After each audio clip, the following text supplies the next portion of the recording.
environmental mess because you wanted your oil yesterday and not right. You have to help us clean up the past. And if you pay for us to clean up the past, we will organize the future on a sustainable basis using the Alberta Cleantech Alliance as a catalytic force that's going to drive us forward into that future. That is the importance, ladies and gentlemen, of what you have done here this afternoon. This is truly an historic day of the economic development of our province, and I couldn't be more pleased. And here's the vision. Here's the vision that will take us from what Tom was talking about. All of this is simultaneous. These are simultaneous processes. These are not competitive processes. They are linked together. We can pursue all of these at the same time. Our friend Bert Kotelko, who's here, is one of the pioneers in taking manure, or even human waste, agricultural waste, turning it into energy, turning it into animal feed, using the manure and the waste twice, using the water twice, into a perpetual clean energy cycle. And this is something that's not in the idea stage, it's not in the lab stage. You drive out to eastern Alberta, you can see the facility. You can see what Highmark Renewables is doing. We need 50 more Highmarks, because we know that the value of bioenergy and the bioeconomy alone has as much residual value as the mineral wealth that's under the ground in Alberta. We can and will create several $1 trillion worth of biomass wealth because Alberta is the only jurisdiction in the world that has an abundance of the 3 building block fibers you need in the nano world to really move ahead, which is petrochemical fiber, wood fiber, and ag fiber. That's what we have in abundance. If we fund the unleashing of innovation in those areas, if we fund creativity, if we unleash the power not only of our minds, but of our societal power to be able to attract partners and alliances into building this green future, we can and will be the leaders. At today's present value, with today's recoverable wealth from the oil sands, the asset value is $15 trillion. Now, as Tom reminded me at the reception last night, if we burn all of that the way we're doing now, we're going to lose our social license awfully fast, and we're not going to be able to realize that $15 trillion worth of value. But the way we can realize it is with your alliance, with your leadership. If we can expand our value recovery from the hydrocarbon resource while being better for the planet, then it won't be the Chamber of Commerce boast of being the best in the world. We will be the best for the world. And that should be our aspirational goal as Albertans, to be the best for the world. Because it's in our tradition as Albertans and Canadians, that generosity, that if we find something that's good for all, we share it. We don't keep it to ourselves, and we invite others to join with us in developing and going down that path. So this is my absolute certainty, because I've known Perry for a long time, I've known a few of you for many years. I absolutely believe that with your spirit, your vision, your enterprise, if we can just find you the money, our high carbon emission resource will pay for the low carbon economy. So, now I'm going to tell you how I'm going to find you the money. And I have to tell you before I go to this slide that last Thursday in Lake Louise I gave the keynote address to the Canadian Crude Oil Conference, which is oil marketers, developers, traders, energy companies, and all of that. Not a single person disagreed after I'd finished with these next 3 slides. When they started up, I sort of see them reaching around for things to throw and saying, oh geez, we paid for this guy's room and dinner and everything, and I was talking about a carbon tax.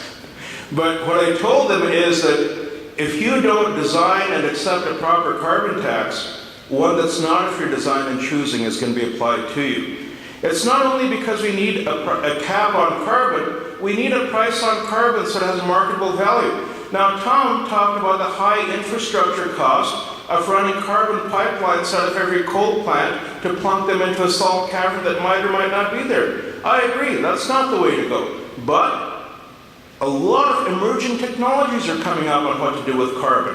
One of the things that's off the lab and into the demonstration project scale is carbon to algae. And in carbon to algae, basically the carbon dioxide that comes out of the smokestack is digested by algae. You harvest algae. Algae as a biofuel has a lot of uses. As a biodiesel, it has a cetane content that's twice as high as that of conventional diesel. You can use it as a food additive because it's full of omega-3 fatty acids. Or in the simplest instance of China and India, you can harvest the algae right off the capture tower, dry it into cakes and feed it back into the boiler, capture the resulting carbon and feed it back into the boiler again and again and again. So that's how you can retrofit a coal plant to become a sustainable electricity plant, simply by converting the CO2 into algae. So let's talk about carbon capture, yes, but storage, not necessarily. And if we have to store it, let's simply warehouse it until we find a higher and a better value for it.